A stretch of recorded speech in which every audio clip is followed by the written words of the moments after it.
iniciativa importante foi tomada pela OAB São Paulo já há algum tempo. É a de propositura de uma carta ao Supremo Tribunal Federal com a sugestão de um código de conduta. Isso surgiu até muito antes de todas as polêmicas que nós estamos vivendo hoje e que estão nos noticiários, nas manchetes de todos os veículos de comunicação, envolvendo ministros do STF. Nós estamos em contato com o presidente da OAB São Paulo, Leonardo Sica, para falar sobre essa iniciativa da OAB. Doutor Leonardo, bom dia. Conta um pouquinho para a gente como é que surgiu essa iniciativa, para depois, nas perguntas seguintes, a gente contar o que tem nesse código de conduta, por favor. Bom dia Sabino, bom dia ouvintes da Band, uma alegria estar aqui. Nós apresentamos ontem, como tem sido bastante noticiado, uma proposta de código de conduta aos ministros do Supremo, que na verdade é uma proposta de código de conduta para juízes em geral, aquilo que serve ao ministro do Supremo serve a todos os juízes, que foi um trabalho que começou em junho do ano passado, dentro de uma perspectiva da nossa Comissão de Reforma do Judiciário. Então, em junho do ano passado, nós montamos uma comissão de juristas, professores também, de fora do direito, para discutir e apresentar os capítulos. Então, o primeiro que nós estamos apresentando é esse, nós vamos ter projetos de lei, depois projetos de emenda constitucional, mas a primeira parte dessa nossa ideia de reforma do judiciário, que é modernização, atualização, adequação do judiciário aos tempos atuais, é esse código de conduta sobre o qual nós estamos falando hoje. O que ele propõe, muito resumidamente, para depois a gente especificar? Resumidamente, ele propõe aquilo que a gente chama de um modelo de autorregulação regulada ao Supremo, ou seja, o Supremo vai ter que fazer uma autorregulação mais pública, transparente, e a sociedade civil vai poder regular essa atividade do Supremo Tribunal Federal mediante regras claras de impedimento, de suspeição. Para que o ouvinte entenda, as regras de impedimento e suspeição são as regras que dizem quando um juiz pode ou não pode julgar determinada causa. Isso é muito importante para proteger a imparcialidade do juiz. Não é regras de publicidade das decisões, nós estamos insistindo no julgamento presencial, por exemplo, e regras de transparência das atividades do ministro enquanto ministros, ou seja, profissional. Né? Quando o ministro viaja a trabalho, quando o ministro viaja por alguém, nós estamos impondo regras de transparência. Por que ele viajou, quem pagou a viagem, quem patrocinou, é remunerado ou não é. Claro, quando ele viaja de férias com a família, não. Mas controle público sobre um serviço público. Ministro do Supremo Tribunal Federal são servidores públicos. Bom, vamos começar por esse ponto final da sua fala, a questão de viagens de ministros. Tem sido muito comum eventos em que os ministros são convidados, eventos promovidos por diversas instituições aí, em algumas delas, inclusive, conhecidas por lobby. Né, por aproximação de ministros com empresários. E esses empresários acabam tendo causa, inevitavelmente, no Supremo Tribunal Federal. O Código trata disso? Trata.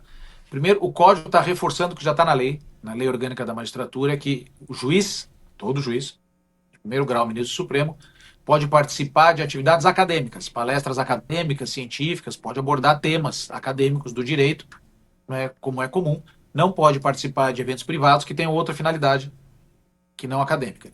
E que a participação do ministro nesses eventos privados seja acompanhada de uma publicidade no site do Supremo Tribunal Federal.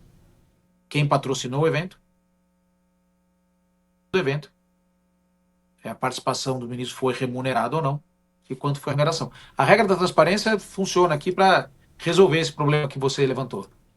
E a questão da suspeição? Muito comum nós acompanharmos em cortes superiores escritórios de advocacia de parentes ou de amigos muito próximos dos ministros do Supremo, do STJ, advogarem junto a esses tribunais. O ministro não estaria automaticamente suspeito do ponto de vista técnico, né? Suspeição do ponto de vista técnico para participar de um julgamento desse? Então, atualmente, a nossa legislação ela tem fraca de suspeição, e até para responder, muita gente fala, não, por que vocês estão fazendo? É só cumprir a lei. Não é só cumprir a lei não satisfaz mais as exigências do tempo moderno, e claramente o que existe aí de estrutura não está funcionando. Nós estamos vendo nossos problemas, então a gente precisa inovar em alguma coisa.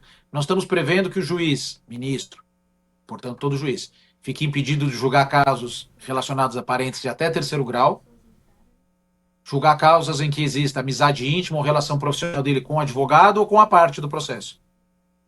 relação de amizade íntima, relação profissional. Então, meu sócio se tornou ministro amanhã do Supremo, um ex-sócio meu, né? Ele não poderá julgar causas do meu escritório. É mais ou menos essa a ideia.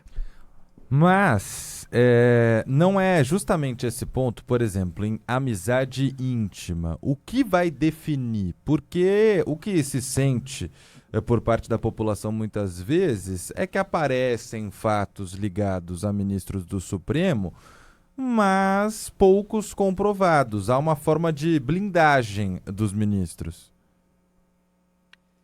Então, até aqui para louvar o papel da imprensa, não me parece que os fatos não são públicos nem difíceis de descobrir.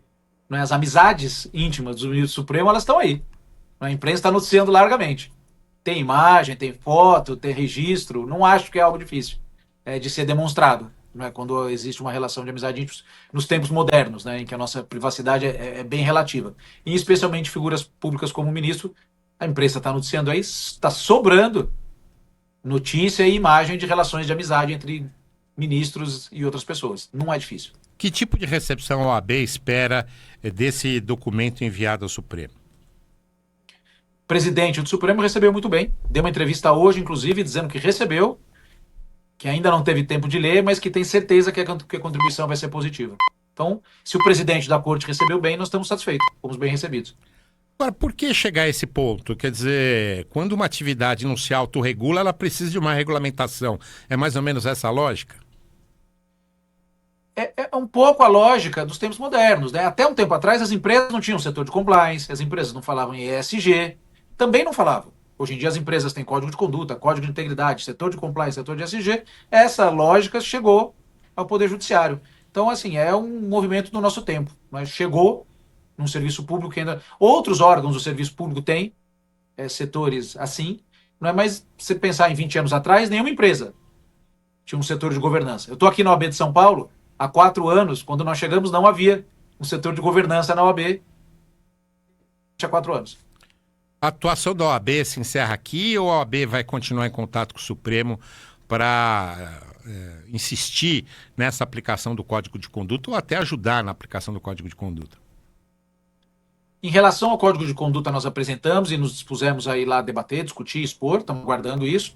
E nós vamos continuar esse nosso trabalho de propor reforma judiciária. Agora nós vamos ao Congresso para propor outras medidas que dependem de projeto de lei, Por mesmo melhorar as regras de impedimento de suspeição no Código de Processo Civil e Penal. As regras são, como eu falei para vocês, muito fracas. Mas aí é lei, tarefa do legislador.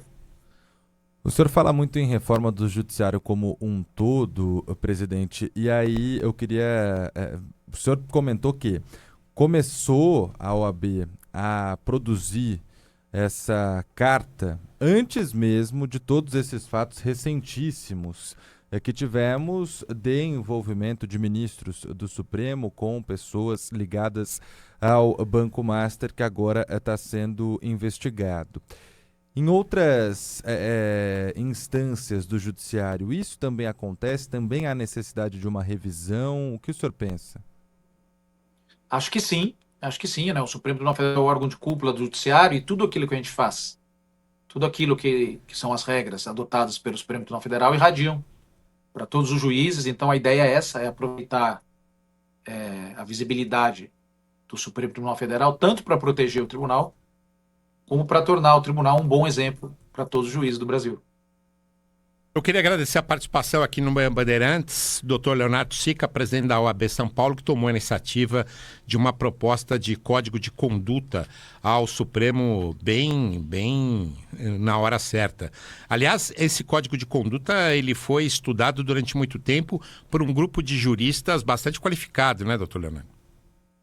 Sim, o trabalho começou em junho do ano passado, né, por um grupo de juristas que inclui ex-presidentes da OAB, Patrícia Vanzolini e César Brito, Supremo, 2 ex-presidentes do Supremo, o ministro Ellen Grace, o ministro César Peluso, ministros da Justiça, 2 ex-ministros da Justiça de governos diferentes, Zé Eduardo Cardoso, Miguel Reale Júnior, e representantes da academia, professores, Oscar Vilhena, Maria Tereza Sadek, Alessandra Benedito. Então é um grupo bem plural e diverso para dar sustentação. Doutor Leonardo Sica, muito obrigado pela sua participação aqui no Manhã Bandeirantes. Bom dia para o senhor. Bom dia a todos, eu que agradeço.